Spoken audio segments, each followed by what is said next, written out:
ഉഗ്രപ്രതാപിയായ ഒരു അസുരനായിരുന്നു ബാണൻ. അദ്ദേഹം ശോണിതപുരം എന്ന നഗരം ആസ്ഥാനമാക്കി ഭരണം നടത്തിയിരുന്നു.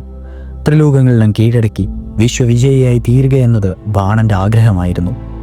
അദ്ദേഹം അസുരഗുരുവായ ശുക്രാചാര്യനോട് അപേക്ഷിച്ചു, ആചാര്യ, നാശോന്മുഖനായ അസുരവംശത്തെ വിജയശ്രീ ലാളിതരാക്കുവാൻ ഞാൻ യത്നിക്കുന്നു.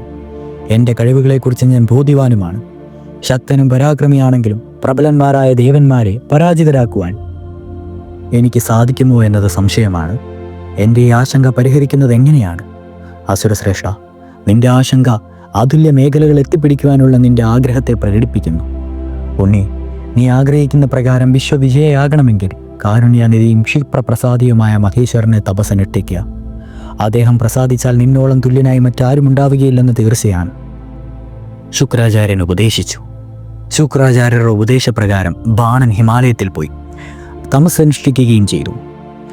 അസുരേശ്വരന്റെ കഠിന തപസ്സിൽ സംപ്രീതനായ ഭഗവാൻ പ്രത്യക്ഷനായി. ബാണ, നിന്റെ തപസ് ആദരണീയം തന്നെ.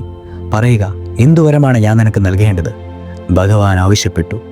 ദേവേശ്വര, അവിടുത്തെ കാരുണ്യ കടാക്ഷം എന്നിലുണ്ടാകണമേ. കൈലാസനാഥ, എല്ലാ ശത്രുക്കളെയും സംസാരിക്കത്തക്ക വിധം ശക്തിയുള്ള 1000 കൈകൾ എനിക്ക് തന്നാലും, പ്രഭു, അമ്മ പാർവതീ ദേവിയുടെ ഒരു പുത്രനായി എന്നെ പരിഗണിച്ചാലും. ബാണൻ അപേക്ഷിച്ചു. അങ്ങനെ ആവട്ടെ. ഭഗവാൻ ശിവശങ്കരൻ അനുഗ്രഹിച്ചു. ആഹ്ലാദത്തോടെ ബാണൻ മടങ്ങി. പൂർവാധികം ശക്തിമാനായ ബാണൻ തൻ്റെ ബാഹുബലത്താൽ ദൈവവംശത്തെ മാത്രമല്ല ത്രിലോകങ്ങളെയും ആക്രമിച്ചു തുടങ്ങി. ഏവരും ഭയവിഹുലരായി. ജനങ്ങളുടെ ഭയം ബാണനെ കൂടുതൽ ഉന്മാദാവസ്ഥയിലെത്തിച്ചു. അവൻ അഹങ്കാരിയായി മാറി. അങ്ങനെയിരിക്കെ ബാണന്റെ മനസ്സിൽ അത്യാഗ്രഹം വളർന്നു തുടങ്ങി. സർവ്വജനങ്ങളും ദേവകളും നമസ്കരിക്കുന്ന ഞാൻ അതുല്യനാണ്, ശ്രേഷ്ഠനാണ്. അപ്രകാരമുള്ള എൻ്റെ കൊട്ടാരവാതിക്കൽ കാവൽ നിൽക്കേണ്ടത് ദേവകൾ തന്നെയാവണം. ആരായിരിക്കും ദ്വാരപാലകരാകുവാൻ വിചിതർ? എന്തുകൊണ്ട് സാക്ഷാൽ പരമേശ്വരനും പത്നിയും എൻ്റെ അന്തഃപുരത്തിലായിക്കൂടാ? ഇങ്ങനെ ചിന്തിച്ച ബാണൻ വീണ്ടും ഹിമാലയ പ്രാന്തത്തിൽ തപസ്സനുഷ്ഠിച്ചു. അസുരന് മുന്നിൽ പ്രത്യക്ഷനായ ഭഗവാനോട് ബാണൻ ആവശ്യപ്പെട്ടു, ഭഗവാൻ എൻ്റെ ഏതാഗ്രഹവും അങ്ങ് സാധിച്ചു തരുമോ? ബാണൻ ചോദിച്ചു. തീർച്ചയായും ആവശ്യപ്പെടുക. ശിവൻ ഉറപ്പ് നൽകി. ഗൂഢമായി മന്ദഹസിച്ചുകൊണ്ട് ബാണൻ ആവശ്യപ്പെട്ടു. വാക്കു മാറിയില്ലെന്ന് ഉറപ്പ് തന്ന സ്ഥിതിക്ക് ഞാൻ നീ പറയാൻ കേട്ടുകൊള്ളുക. എൻ്റെ അന്തഃപുരത്തിൽ കാവൽ നിൽക്കുന്നതിന് 2 പേർ വേണ്ടിയിരിക്കുന്നു. ഉമാമഹേശ്വരന്മാർ ആ കർത്തവ്യം ഏറ്റെടുക്കണമെന്നാണ് എൻ്റെ നിശ്ചയം. ബാണന്റെ ആവശ്യം പാർവതി പരമേശ്വരന്മാരെ തെല്ലെന്ന് ഞെട്ടിച്ചു. പക്ഷേ ബാണന്റെ ആവശ്യത്തിൽ നിന്നും പിൻവാങ്ങുവാൻ സാധിക്കുന്നതല്ല. ഒടുവിൽ മനസ്സില്ലാ മനസ്സോടെ ഉമാമഹേശ്വരൻ ആ ജോലി ഏറ്റെടുത്തു. ഇതോടെ ബാണന്റെ അഹങ്കാരം പൂർവാധികം വർദ്ധിച്ചു. എന്തുകൊണ്ട് ഭഗവാൻ ശിവൻ തൻ്റെ അടിമയായിക്കൂടാ? ബാണന്റെ ചിന്ത പിന്നെ ആ വഴിക്കായി. ദുരാത്മാവായ ആസുരൻ ദേവനെ യുദ്ധത്തിന് ക്ഷണിച്ചു.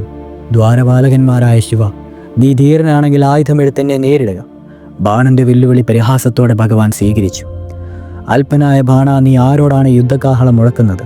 നിന്നെ സംഹരിക്കുവാൻ എനിക്ക് 1 നിമിഷത്തിൽ 1000-ൽ-1 സമയം മാത്രമേ മതിയാകൂ. എന്നാൽ ഞാനിതിനെ മൃദുരാത്തത് നിന്നെ ഭയപ്പെട്ടതുകൊണ്ടല്ല. പൂർവ്വനിശ്ചയപ്രകാരം നിന്റെ മരണം നടക്കേണ്ടത് മറ്റൊരു ദേവന്റെ കൈകളിലാണ്. ദുഷ്ടാ, നിന്റെ മരണത്തിന് ഞാൻ മുന്നറിയിപ്പ് തരുന്നതായി ഞാൻ നിന്നെ കൊള്ളുക. നീ അത് നനച്ചുകൊള്ളുക. ബാണന്റെ അഹങ്കാരത്തിന്റെ പ്രതിബിംബമായി ഈ കൊട്ടാരമുറ്റത്ത് സ്ഥിതി ചെയ്യുന്ന കൊടിമരം അടുത്ത ദിനങ്ങളിൽ തന്നെ ഒടിഞ്ഞു വീഴും. ബാണാസുര, അറിഞ്ഞുകൊള്ളുക, അന്ന് നിന്റെ മരണം സംഭവിക്കും. ഭഗവാൻ ബാണനെ ശപിച്ചു. അടുത്തത് മാണ്ഡവ്യന് പരമശിവൻ അനുഗ്രഹം നൽകിയ കഥയാണ്. തുടരും.